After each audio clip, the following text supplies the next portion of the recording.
ગોઠણ બિચારા બૂમો પાડે છે કે મને હવે નિરાયત રે એવું કંઈક કરો. આપણે જમણીની ડાબરીની વાત કરી હતી, ખબર છે સાગર કથા? હાલો.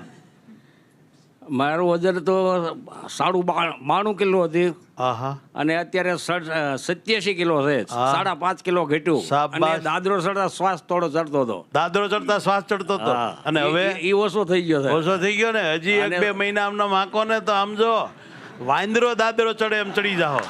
અને આ ટાંકી થોડીક હા, પણ હવે આ ટાંકી 40 કિલોનું તમારું માત્ર પેટ છે. અને બહુ યાદ નહોતું રહેતું અમુક કથા ને એ થોડું રહેવા માંડ્યું છે. યાદ માંડ્યું રહેવા. બોલો. કારણ કે યાદ શક્તિની જે માઇન્ડમાં જગ્યા હોય ને ન્યાય ઘી ખાંડ ભરાઈ ગયેલું. બોલો. એ બળી ગયું તો ત્યાં યાદ શક્તિના જે કોષો છે ને એ ખુલ્યા. વાહ ભાઈ વાહ પ્રભુ. હાથમાં ફ્રી થવા માંડ્યા. હાથ ને પગ ને બધા શું થવા માંડ્યું? ફ્રી થવા માંડ્યા. બોલો. કેમ છે ક્યાંથી હોય ફ્રી ને ભરાણું તું ઘી. જય સ્વામિનારાયણ. મારે ચાંદ્રાયણ કરવાની ઈચ્છા નહોતી પણ વીરજીભાઈ અને રાઘુભાઈ કીધું કે કરવો કે ના ના હજી તો 2 મહિના આંકો જો તમે કેટલો ફાયદો. હે 1 મહિનો ઘણું થઈ જાય.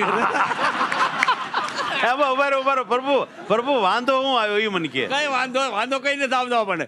આપણે ઈચ્છા નથી થતી કોઈ ખાવાની કોઈ. તો પછી હું વાંધો આવે? કઈ વાંધો નહીં. ત્યાર પછી આંકો આખું ગોરી બસ તમારા વચનથી ચાલશે.